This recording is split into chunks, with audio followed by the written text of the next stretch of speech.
штурма нет. Он идет в полный рост.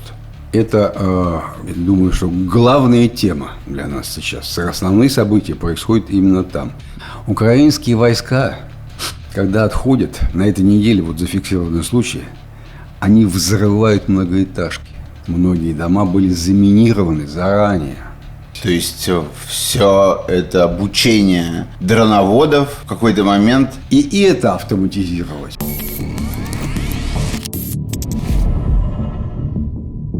Всем привет, вы снова на канале Ширяев и Ширяев, где я, журналист Евгений Ширяев, и мой отец, военный обозреватель Валерий Ширяев.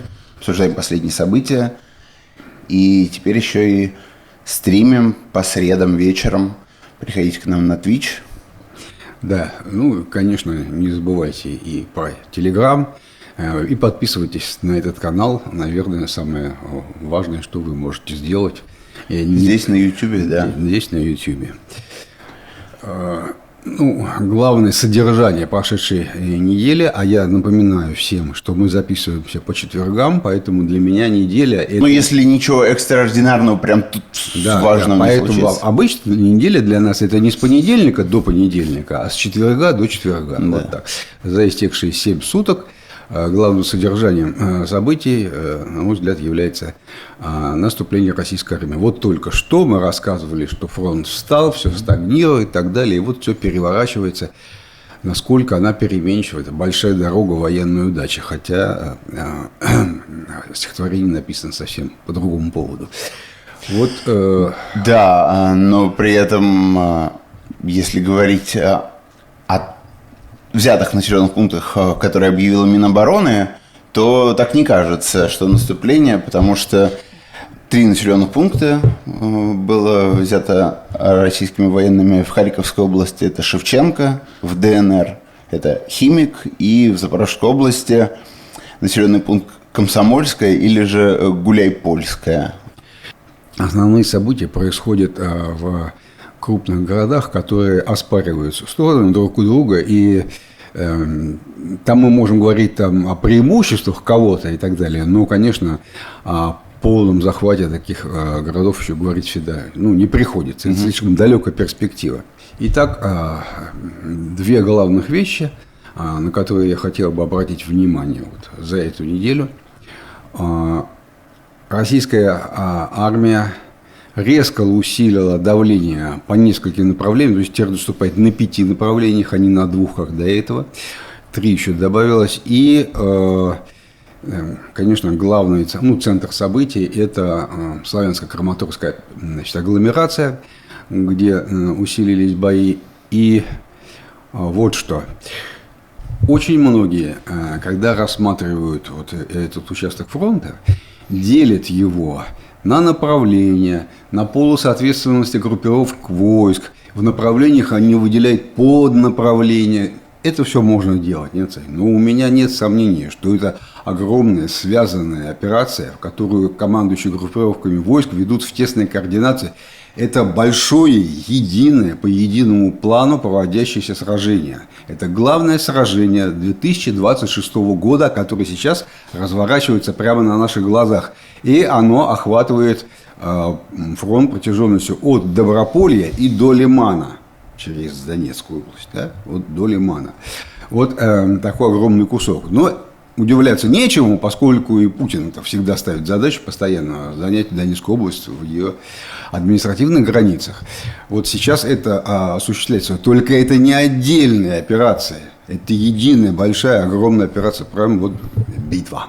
5 направлений. Да. Просто сейчас проговорите, что за 5 направлений. Выглядит это так, что есть традиционные участки, 2, на которых уверенно и постоянно продвигается российская армия. Это на севере Сумская и Харьковской области у группировки войска «Север».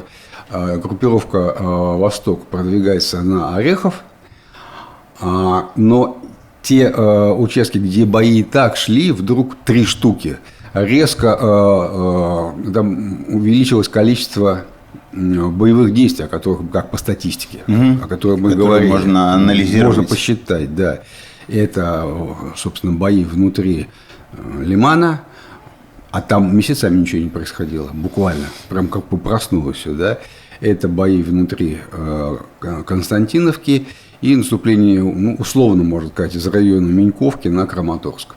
По самым последним сведениям, вот, которые буквально вот вчера, позавчера, сегодня получили, по статистике количества боевых действий, за неделю российская армия резко увеличила количество боевых действий именно вот в районе Константиновки и Лимана. И украинская армия никак ничего не увеличила, у них там все остается как было.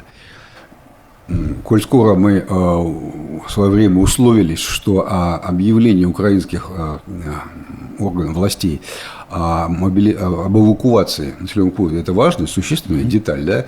Надо сказать, что на этой неделе объявили о принудительной эвакуации из значительной части Славянска и Краматорска. Вот. Мы понимаем, что это не означает вовсе там никаких радикальных изменений, но это тенденцию обрисовывает. Вот. И на этих участках, вот, особенно в Константиновке, резко очень увеличилось количество применения дронов на оптическом волокне. Это означает, что стороны максимально пытаются глушить дроны друг друга, завезли туда, ну не завезли, а затащили туда большое количество средств радиоэлектронной борьбы, и не имея возможности, так сказать, их применить в значительной степени, вот, стали искать выход в оптическом волокне, как для передачи данных.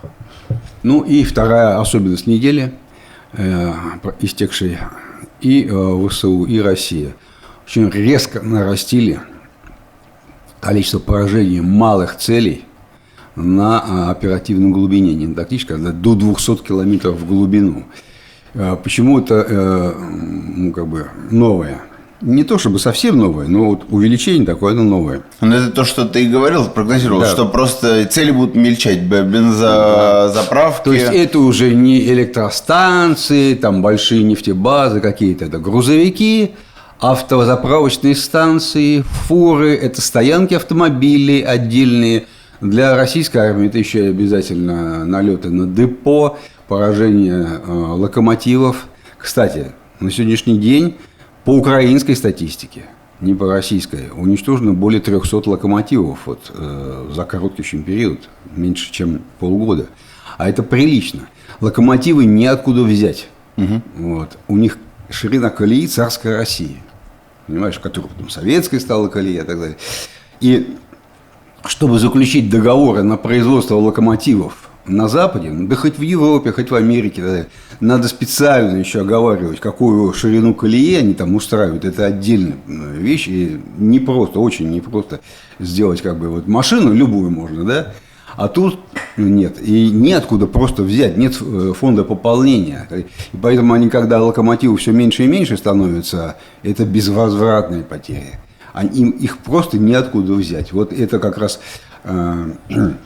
та часть российских планов, которая, ну, точно хорошо просчитана. Это не просто там какие-то, лишь бы куда попасть, да, вот и потом доложить начальству. Это прям вот, видно совершенно, что стратегическое направление ударов. У меня есть золотое правило. Если вещь удобна и хорошо сидит, я прекращаю эксперименты. Поэтому годами ношу одни и те же модели кроссовок и примерно 3-4 марки одежды. А чтобы случайно не нарваться на подделку, заказываю напрямую из США через US Mall. Это маркетплейс с товарами из американских брендовых магазинов. Здесь огромный выбор одежды и обуви, косметики, парфюмерии, товаров для спорта и туризма. Почти под любой запрос. Большинство позиций с каталога US Mall сложно найти в России. А даже если бренд есть у нас, цены в маркетах США часто заметно ниже. Оплачивайте заказ карты российского банка и получаете в ближайшем удобном ПВЗ в среднем через 2 недели. По моему промокоду Ширеев26 вам доступна максимальная скидка 26% на все. Имейте в виду, что таких предложений в открытом доступе не найти. Скачивайте приложение по QR-коду на экране или переходите по ссылке в описании, чтобы выгодно закупиться на US Mall. Традиционно мы всегда о конкретных боевых действиях говорим сверху вниз. Да, ну, как я уже сказал, группировка войск «Север» продолжает свою главную функцию, которая она создана. Это отвлечение резервов противника, и наши зрители задают вопросы Вот именно по этому поводу, что такое буферная зона, да нужна ли она сейчас, так далее. Все, еще раз повторяю, никаких буферных зон, их уже не существует. Это вот полосочка длиннющая вдоль границы российско-украинской, которую мы показываем постоянно, у нее совершенно другая функция. Это не функция защиты там, Белгородской области, там, да, или Курской области. Вообще к этому никакого отношения не имеет. Это просто отвлечение на себя внимания. И у украинцев резко возросло количество атакующих действий, о которых мы говорим, на севере.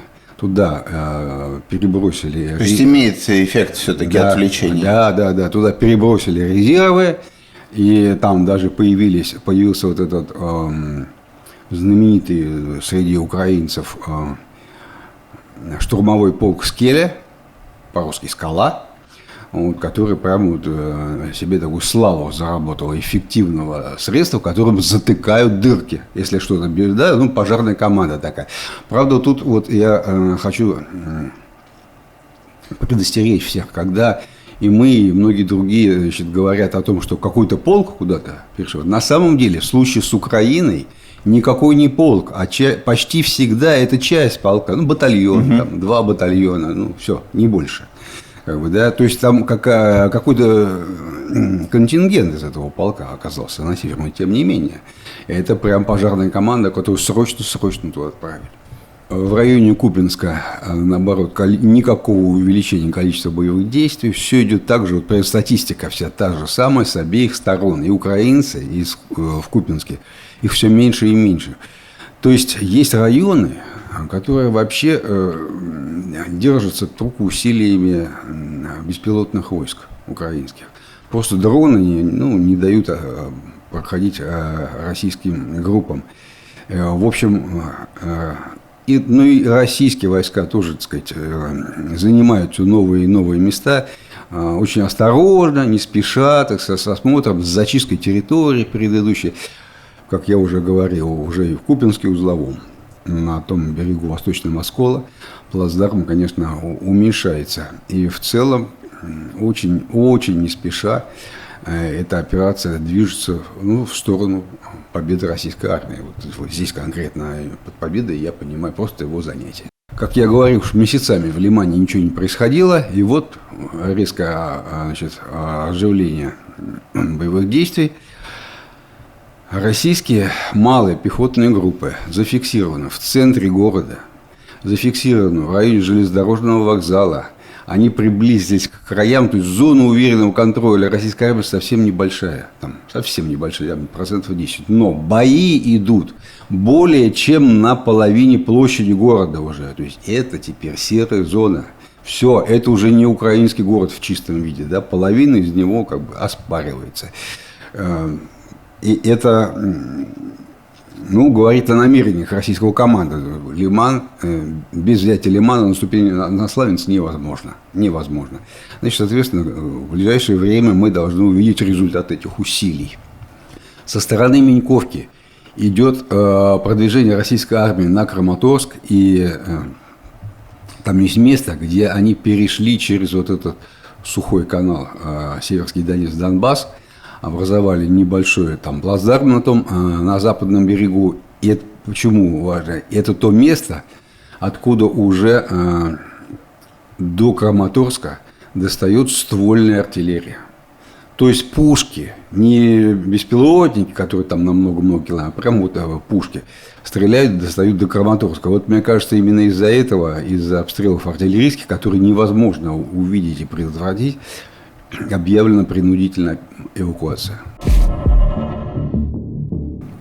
Я вот пытался понять из сообщений СМИ, считается ли то, что происходит в Константиновке, уже штурмом. И сообщения самые разные, но в основном преобладали, что скоро начнется штурм, вот-вот будет штурм. Но, может быть, за последнюю неделю, конечно, что-то изменилось. Я чуть раньше смотрел по этому поводу. Штурма нет. Он идет в полный рост. Это, я думаю, что главная тема для нас сейчас. Основные события происходят именно там. Туда приезжал Сырский, он выслушал доклады своих командиров, и, судя по всему, резервов-то ему не хватает на то, чтобы радикально исправить положение. Смотри, что происходит. Мы уже говорили о том, что эти малые пехотные группы уже рассредоточились по всему городу практически. Что зона уверенного контроля, сейчас не меньше 40%, это точно, города, российской армии. Остальное серая зона. Украинские войска, когда отходят, на этой неделе вот зафиксированы случаи, они взрывают многоэтажки. То есть там есть многоэтажные здания, которые украинцы при отходе взрывают или сбрасывают на них бомбы самолетами, эти планирующие бомбы с помощью авиации. Но многие дома, как источники сообщают, с фронта, я же попросил даже подтвердить, они говорят, похоже на то, что да, так. Многие дома были заминированы заранее для подрыва. Чтобы как только выходишь, буквально переступил порог, сразу же за собой все взрываешь, чтобы российские военные, соответственно, уже не пользовались этим как укрытием. А как они могут пользоваться? Это же понятно, что эти дома могут стать центром накопления, размещения там на этажах верхних расчетов дронов, операторов дронов. Снайперы наверху сидят. Там все, совершенно точно. И все это для дальнейшего резкого рывка, его нельзя допустить для украинской армии. Это то, о чем мы когда-то рассказывали, называется «на плечах противника». Помнишь? Ворваться куда-то на плечах противника. Прием очень старый, тактически известный. Здесь как раз так может получиться. И украинцы, чтобы избежать этого, взрывают дома, собственно, в собственном городе, чтобы там предмета больше, чем кирпич на кирпиче, не осталось. Вообще пытаются так сделать. Ну а что это означает? Это элемент организованного отхода.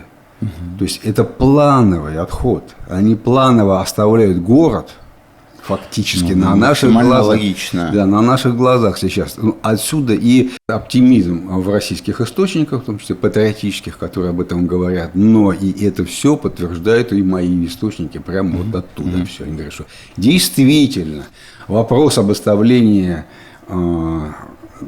Константиновки стоит очень остро, и это может произойти в довольно близкое время. Как я сказал, несколько месяцев, может быть, гораздо быстрее. То, чего не ожидали многие. И, особенно я ожидал, что после приезда Сырского туда, сейчас начнется какая-то тотальная оборона, что туда... А резервы не поступили. И вот какая штука интересная. Они бегут в Дружков. По всем, да, точно. По всем радиоперехватам, по всем документам, которые попадают в руки российской военной разведки, по анализу открытых источников, украинские командование перестало считать свои резервы в бригадах. Они считают свои резервы теперь в батальонах. В чем разница? Бригада большая, и раньше оперировали новые бригады, которые формировались, их сразу десятками формировали в прошлом, Сейчас все остается, 25 батальонов стратегических. Резервы мельчают, мельчает, все мельчает. На юге осталась отрезанная группа военнослужащих украинских, она фактически в окружении сейчас находится в Константиновке. Но из-за того, что там немалая часть это раненые, которых не сумели эвакуировать просто, мне кажется, российские источники несколько преувеличивают их численность. По моим представлениям, их там максимум край – это 300 человек, и из них боеспособных около 200. То есть это не полный батальон. В общем, будущие военнопленные. Или им придется погибнуть, или сдаться в плен. И дальше должен быть, по идее, этот стремительный бросок на Алексееву Дружковку. Это город, это не Дружковка, сразу мы должны это объяснить. Дружковка – это именно город, а у Алексеева Дружковки нет такого статуса городского. Это небольшой сравнительно населенный пункт. Но дальше там буквально где-то полкилометра. Но он ровно посередине между Константиновкой и Дружковкой. Да, и дальше остается ровно полкилометра до Дружковки. Все успехи могут трактоваться как успехи в городской застройке российской армии. А это означает, что они преуспели вот в применении той тактики, которая была разработана еще в прошлом году, мы ее увидели в Покровске, да, действие малыми группами, вот этому действию внутри городов. Когда они выходят в чисто поле, все гораздо хуже, все гораздо сложнее. Тогда в городах гораздо более наработанные вот эти приемы тактические. Они, кстати говоря, совершенствуются, видоизменяются. И прообразом этой тактической схемы выступают первые соображения, первые действия организационные внутри города, которые наработали специалисты группы «Вагнер». Тогда еще, когда брали Бахмут. Тогда еще проглядывали вот эти вот первые, ну, назовем их так, прикидки, вот, что можно сделать в городе. Да? Сейчас это действует. Ну, это же, опять-таки, доказательство того, прямо мы натурный эксперимент сейчас вот видим, проходящий перед нами. Это доказательство того, что, несмотря на все усилия, пока еще проходить через вот эту килл-зону возможно, и города захватываются, и все получается. Ну, вот в мае очень много было рассуждений о том, что все кончилось. Килл-зона царствует над полем боя, невозможно, встали, остаются. И теперь только вот можно разделить Украину по линии противостояния, как Зеленский требует. Выясняется, можно и наступать, так как этого требует Путин. Каким-то образом Украина должна на это ответить, или ничего не получится, несмотря на те успехи, которые они демонстрируют в развитии беспилотных войск. Что же будет тогда после занятия Константиновки? Очень короткий вопрос и короткий ответ. Во-первых, украинцы будут вынуждены полностью вывести свои расчеты беспилотников из Часового Яра, из остатки. И все эти войска небольшие, которые там на окраине Часового Яра зацепились. Все еще, да. Они уже, вот это точно, после занятия Константиновки они там не смогут находиться, им придется уйти. Это первое. Второе, я уже говорил, это может быть резкий бросок на Алексееву Дружковку и дальше на Дружковку. И вот если это удастся, начнется переход из города в город. Потому что если мы откроем карту, мы четко увидим, что это фактически один город, как три таких вот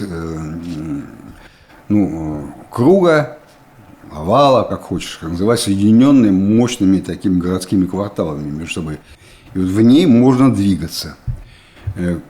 Поэтому туда же движутся войска, будут двигаться от Лимана, и туда же будут войска двигаться со стороны Меньковки. То есть наступление идет сразу по всей линии одновременно. Еще есть попытка организовать заход с запада, но в Доброполе, где вот эти бои идут, российская армия ничего не может сделать, не продвигается. Мы говорили о том, что те преимущества, которые на больших участках получила украинская армия из-за развития дронов, все-таки частично там нивелируется преимуществом российской армии там, в артиллерии, особенно в большой авиации. Это сброс этих кабов управляемых и так далее. И вот пример. Да, не все решается дронами, есть такие вещи, и пехотой. Вот, есть такие вещи, которые усложняют все, весь расчет. Это все очень непросто. Но вот на конкретных примерах мы видим, что российская армия в других областях военного дела сохраняется преимущество. Что касается технологий, российская армия очень сильно, в ней ощущается нехватка тяжелых дронов, гексакоптеров, да, вот этих, которые у украинцев уже минимум 2 года царствует в небе, Баба-Яга та самая, которая таскает довольно тяжелые грузы, там, по-моему, до 15 килограмм, медленно летят, не спеша. Ну, это агродрон, они на самом деле опылением занимаются, им скорость не нужна. Вот. И до 20 километров. Ну, если дополнительные там, аккумуляторы, даже и дальше. Вот. А в российской армии этого нет. Бойцы собирают сбитые Бабы-Яги их ремонтируют, перепрошивают и используют их как транспортные дроны. Российский ВПК на фронт таких дронов не дал. Уже прошло несколько лет, как надо было это делать, но вот ничего не дал. Недавно под арест посадили одного из руководителей компании, которая обещала эти дроны наладить, и там прям даже Путину показывали, что вот-вот уже все. На самом деле, как выяснилось, он китайские закупал, у них были очень плохие отзывы с фронта, он просто переклеивал шильдики. Все. И да, не шильдики, а эти наклеечки. Где что, на самом деле вообще ничего не делал. И это была просто афера. Но вот компания Aeromax, которая занималась строительством беспилотных вертолетов, представила Н-200. Это вертолет, который поднимает 200 килограмм. Это тебе не 8, не 15, не 20, а 200 килограмм сразу. Но это вертолет, который вообще для войны-то не готовили. Его готовили для использования в Арктике. В очень сложных условиях, ураганные ветры и так далее. Он должен, этот беспилотник, выдерживать курс, несмотря на то, что его там заряды пурги бросают из стороны в сторону и так далее. Устойчивая очень вещь. И они его сделали ярко-красного цвета, чтобы его на снегу было видно. Это, в общем, для Арктики, вот для освоения этого Северного морского пути сделано. И вот пошли сейчас разговоры о том, что заключаются договоры с армией, что их надо срочно опробовать на фронте, потому что такое 200 килограмм?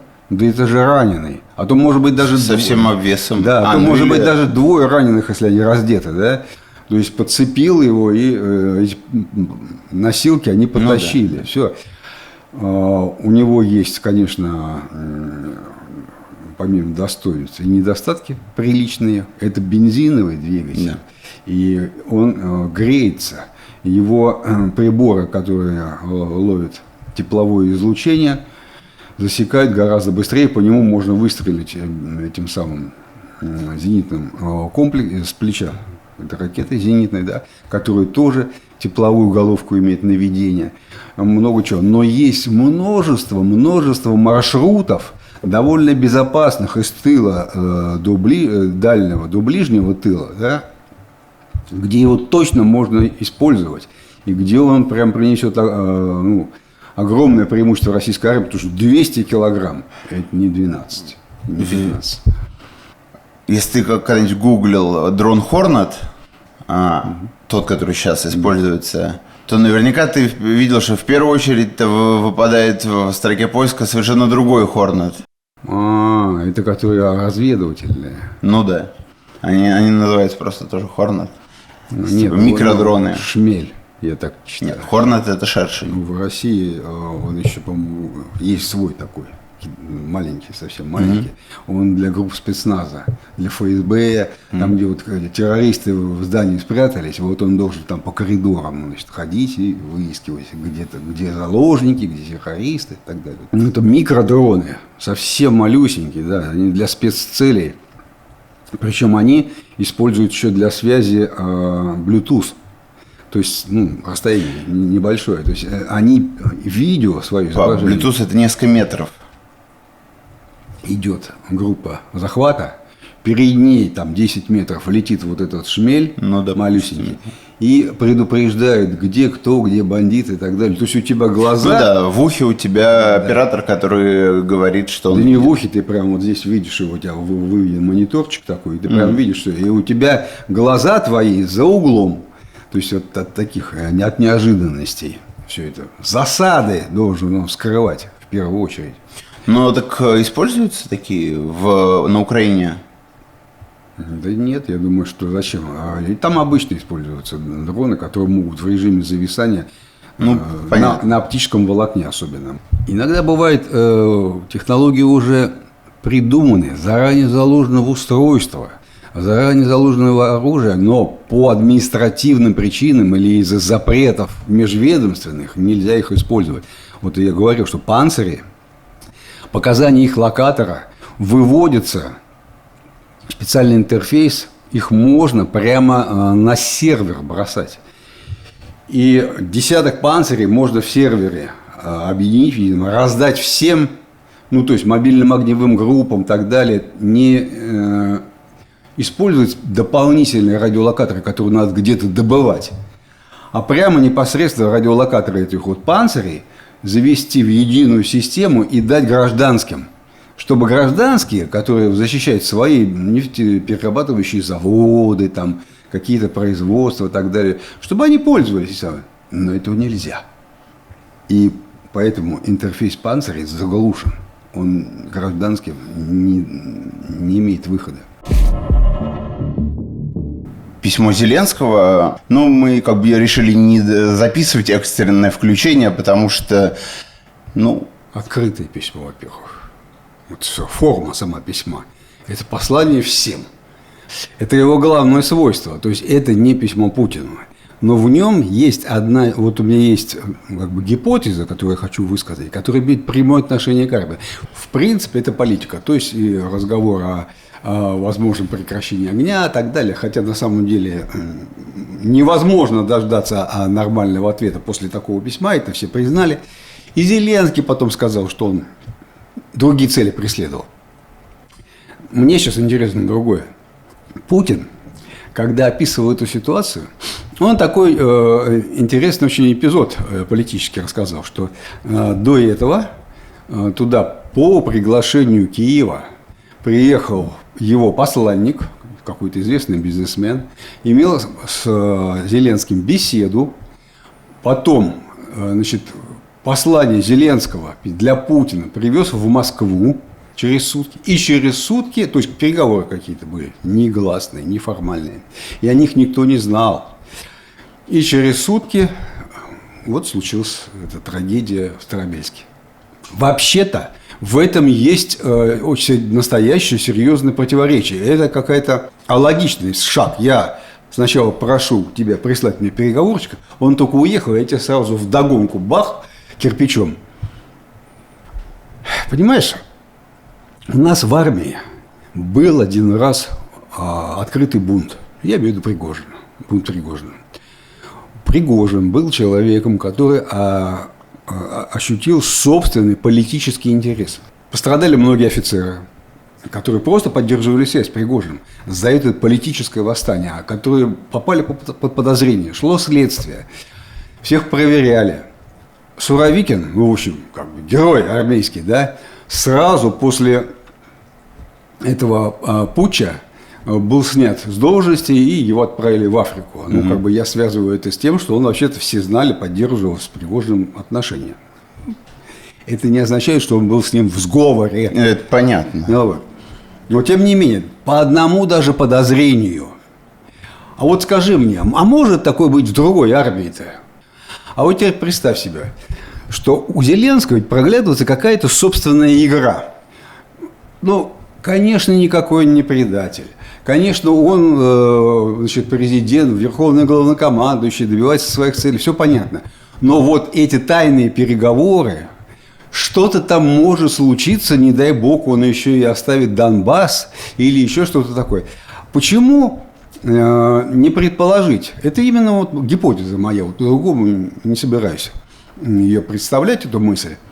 Почему бы не предположить, что удар по Старобельску нанесли специально наиболее радикальная часть командования украинской армии, которая осознала свой групповой политический интерес и разглядела в действиях Зеленского какие-то признаки зрады. Понимаешь? То есть они дали ему по рукам. Они устроили это Старобельск для того, чтобы сразу сказать: так, Зеленский, никаких переговоров, никаких, значит, Абрамовичей, ничего, сражаемся до последнего. Какая штука? Военный стресс, боевой стресс. Люди в стрессе находятся, постоянно адреналин. В том числе на высоких должностях. Не думай, что там меньше волнения, меньше переживаний, меньше стресса, чем в окопах. На генеральных должностях это тоже присутствует. И в этих условиях и самые лучшие качества человека, и самые мерзкие качества человека проявляются за 2 недели. То есть, если уж ты дошел до этого, никакое военное преступление тебя не остановит. Ты легко это сделаешь. Вот мне кажется, что эта гипотеза преднамеренного военного преступления, которое должно прекратить всякие переговоры, попытки даже переговоров с Путиным, может рассматриваться на полном серьезе, как гипотеза.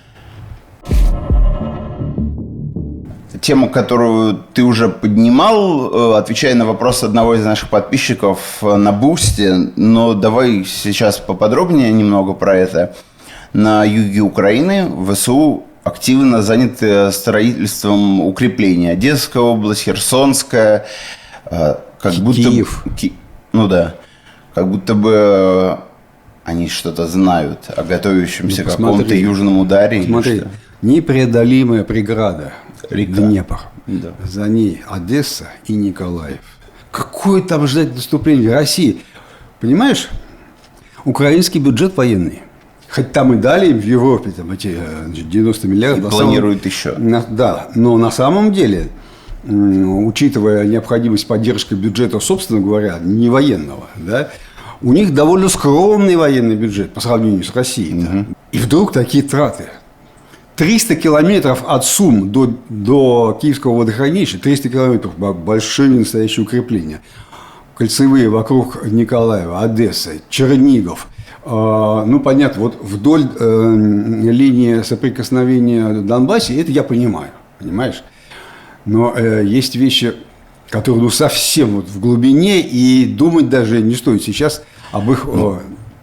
Как будто бы идет расчет на то, что произойдет какой-то резкий прорыв. Я не понимаю, разве нет? А что, денег столько, что вот сейчас, какой резкий пролив через Днепр-то может быть?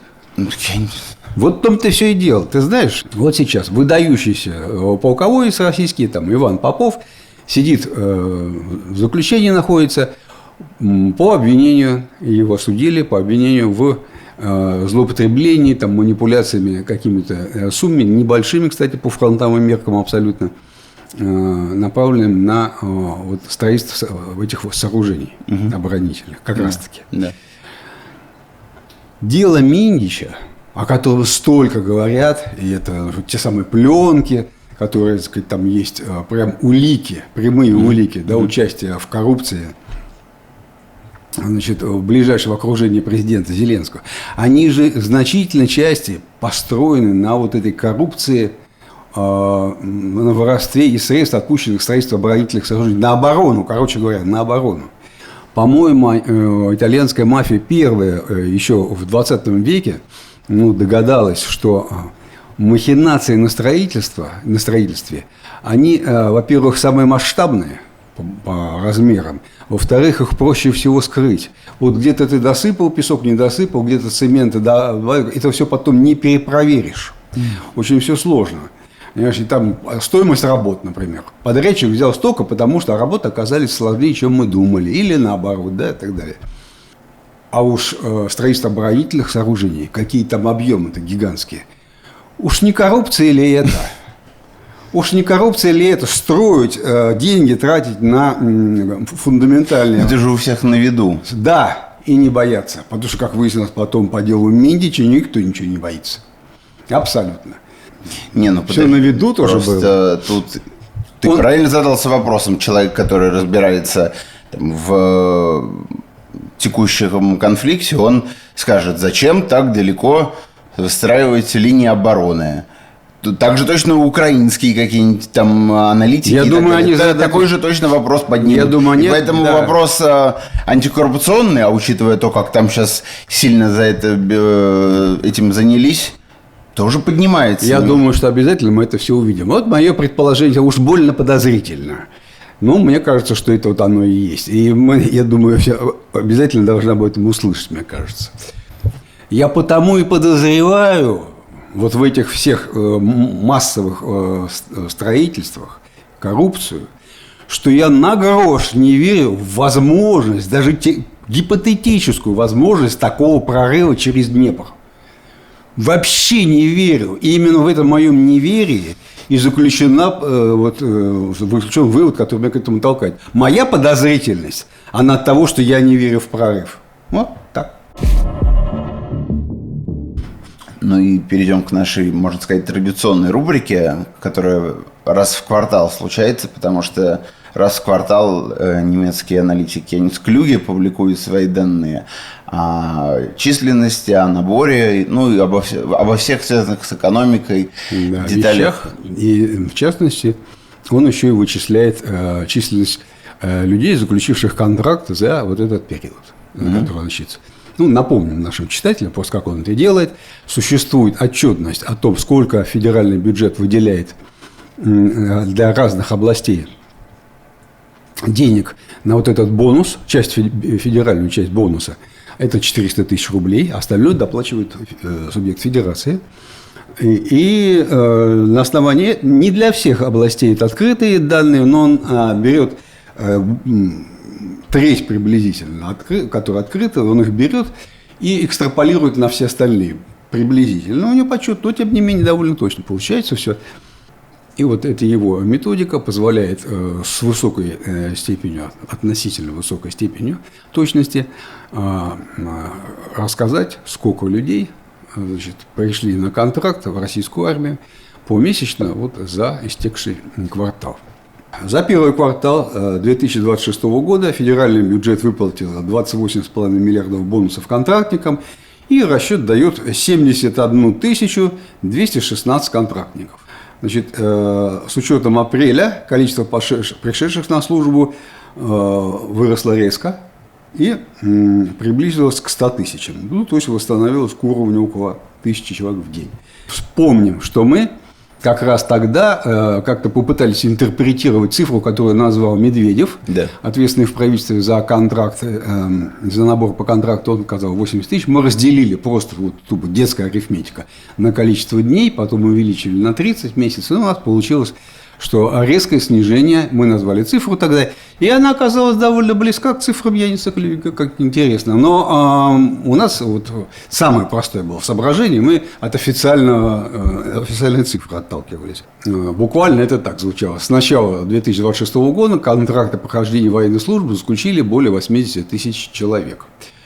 Но вот что здесь интересно, Клюге ведь рассчитывает не только контракт, он и потери пытается рассчитать. Как он это делает? Опять-таки вычисляя из сумм, которые бюджет выплатил в качестве компенсации за гибель военнослужащего. И вот в апреле прошедшем у него получилось 9 тысяч человек. Обратим внимание на это, потому что все украинское руководство оперировало цифры 15 тысяч человек, убитых за апрель российских военнослужащих. Они сначала вообще говорили 30 тысяч. Потом кто-то начал поправляться. Нет, 15 и 15 тысяч тяжело раненых, которые, значит, никогда не вернутся уже в армию. Да? А сначала говорили вообще 30 погибших. Но по Клюге получается и не 15. А это означает, что приток за апрель, который он показал, больше оттока, ну, то есть людей, которые погибли, ушли из армии.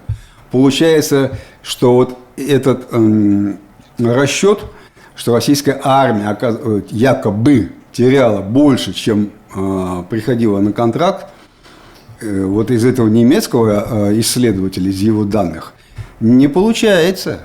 Получается, что все равно на контракт приходило больше, чем российская армия теряла. Это, я понимаю, борьба идеологическая, им важно то показать, этим то. Но я вот до сих пор не видел ошибок в его данных, никто их никогда не оспаривал. И я до сих пор продолжаю считать его нейтральным человеком. Продолжающийся топливный кризис в Крыму. Там все еще действуют талоны на бензин. Ну, я по датам отсчитываю его от 22 мая, когда губернатор остановил движение по вот этой северной дороге, по трассе Новороссия. Сейчас нанесены удары украинскими беспилотниками по мостам, которые из Крыма выходят на север. Они не разрушены полностью. И там рядом сразу же начинают укладывать понтонные переправы рядом с этими мостами. И все же эти мосты частично повреждены, и на них движение запускается в реверсном режиме. Ну, то есть, одна полоса работает, Да, остановились, пропустили проехали, одну теперь часть, другая потом часть другую. оттуда. Да. Слушай, а вообще у тебя же есть в Крыму люди, говорил с ними, как Да, вообще да, ощущаешь? говорил, что, значит, с топливом совсем беда. Сезон на ближайший месяц точно сорван, курортный сезон. И люди, в общем, с досадой, но понимают, что вот в этот раз, видимо, таких заработков в июне месяце и, наверное, половине июля точно не будет. Там много людей вовлечено в туристический бизнес, ну, в смысле... Да Крым живет на этом, Ну, практически. Крым на этом живет. И всегда жил. И при Украине он жил на туристах. Другого там ничего и нету. И, в общем, это очень приличный кусок заработка. Но для Зеленского почему так важен Крым? И важны курорты вообще. символизм, как бы, потому что с Крыма все началось. Он должен, нет. Это, ну, символизм тут включается, конечно, но план-то в другом. Он должен кровь из носу, а как можно большему количеству людей в России, граждан людей, показать, что вооруженная борьба пришла на их территорию. Да. Отсюда максимальное воздействие на максимально большое количество людей внутри аэропортов, когда они прекращают свою работу, это срывы поездок, и это гигантские проблемы для огромного туристического российского региона. И никакой Крымский мост уже не поможет. Если я отсчитываю с 22 числа мая, то можно сказать, что скоро уже месяц. Топливный кризис, ну, практически на одном уровне находится. То есть там работают все службы городские, коммунальные, там пожарные, все это заправляется, как положено. Но, в общем, для людей топлива почти нет. Они решить эту проблему сейчас до сих пор не в состоянии оказались. И экзамен и федеральной власти, и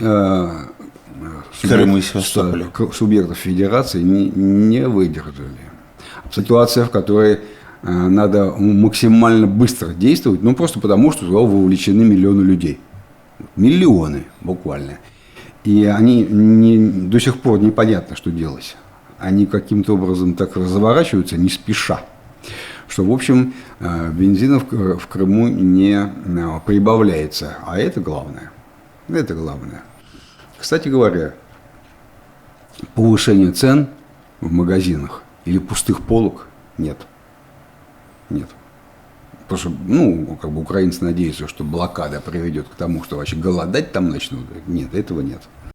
Тут только надо иметь в виду, что сейчас все почти, ну не все, но огромная часть вот экипажей беспилотных войск Украины снято со своих заданий традиционных, которые у них были, все брошено на уничтожение логистики, на оперативную, все прямо туда. Там даже штурмовые полки в этом участвуют, в этих налетах, которые вообще не для этого созданы.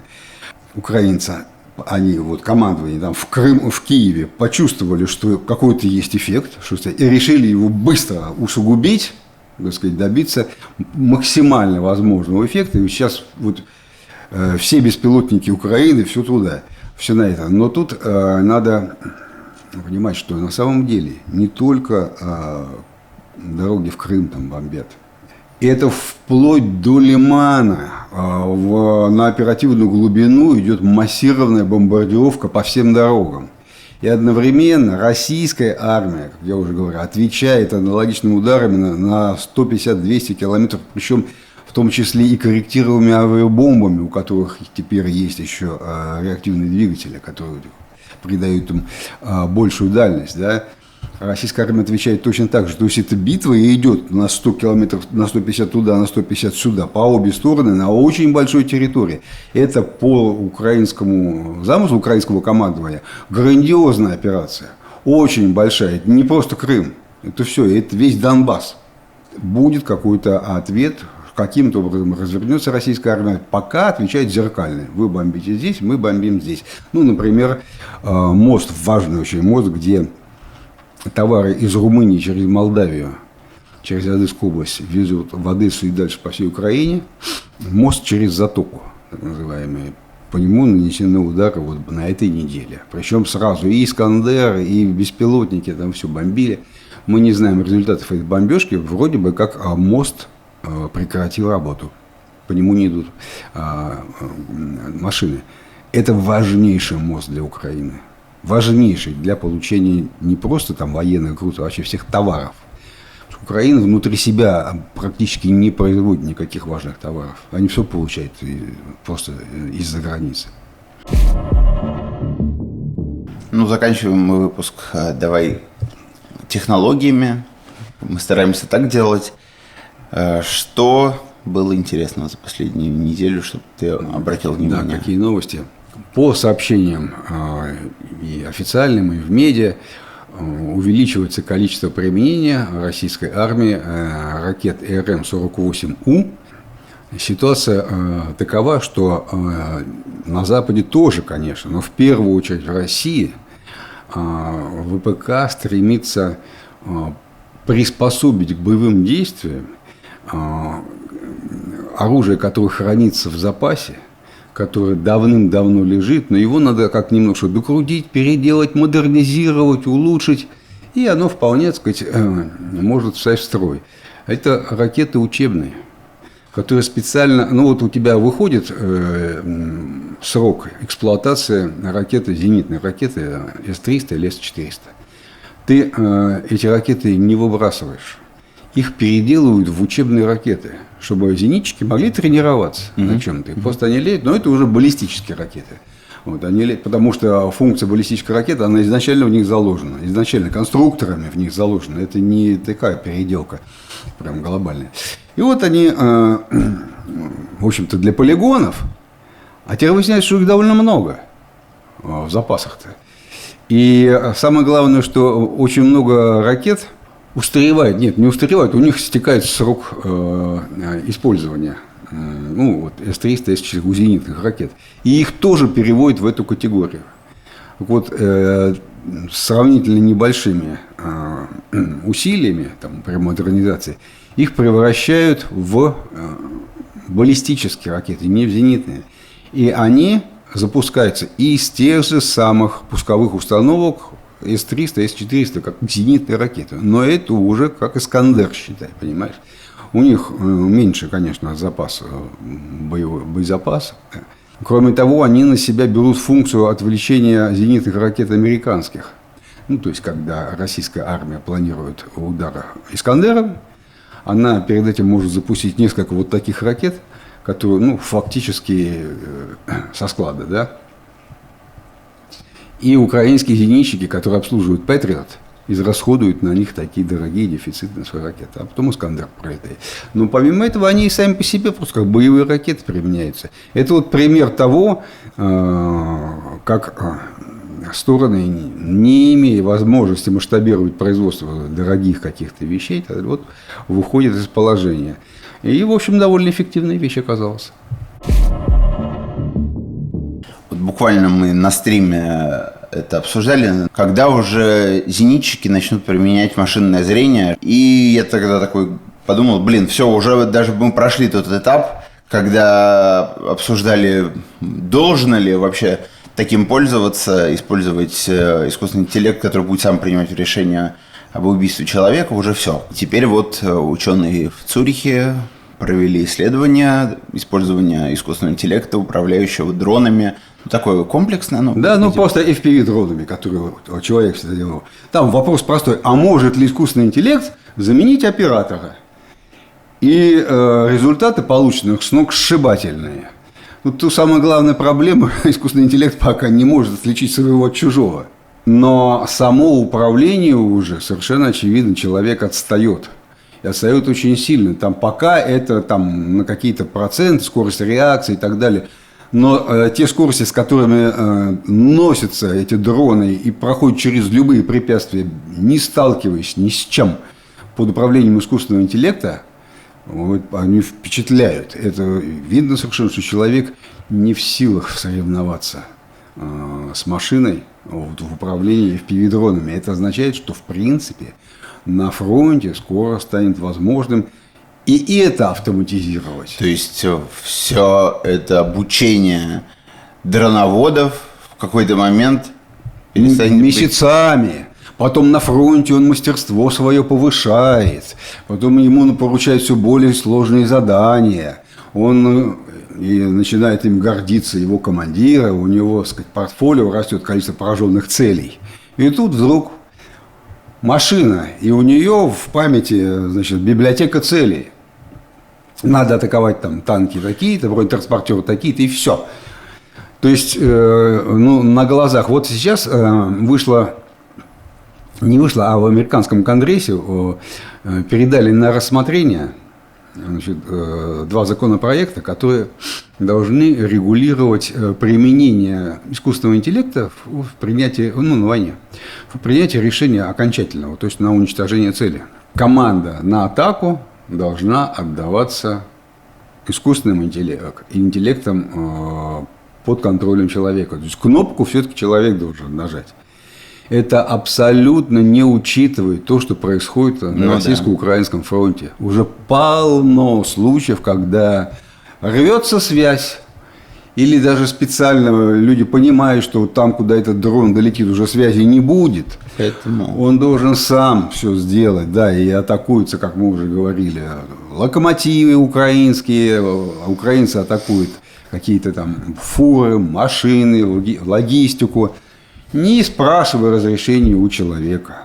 То есть эти вот законопроекты показывают, настолько опоздали люди в попытках закрыть вот этот ящик Пандоры. Ну, я ящиком Пандоры имею в виду участие роботов в убийстве человека.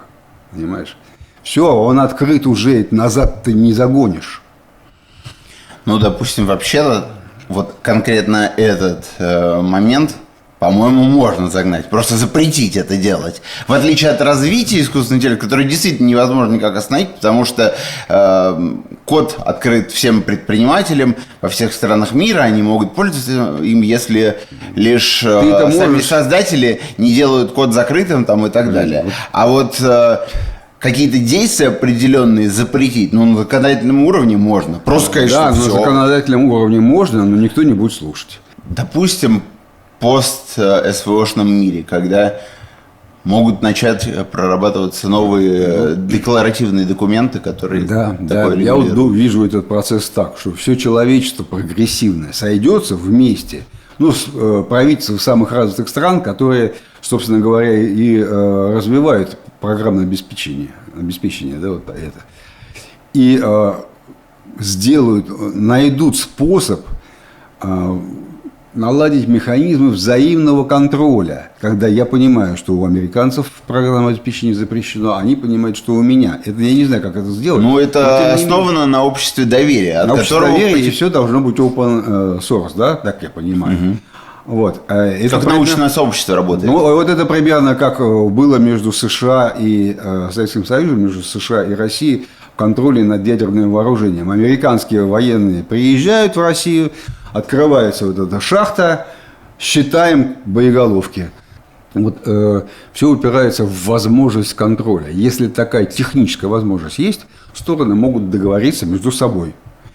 Если только такая техническая возможность есть. И главное условие – это мир. Это однозначно. В условиях просто непрекращающихся вооруженных конфликтов, по-моему, последние десятилетия, он просто рекордсмен по количеству войн во всем мире. В таких условиях это вообще невозможно. На этом у нас все. Спасибо, что посмотрели этот выпуск, поставили ему лайк, подписались на наш канал. Спасибо. А я благодарю тех, кто на наш канал подписался сразу, как только мы ему это предложили сделать на первых минутах этого выпуска. Да. Всем пока. До свидания.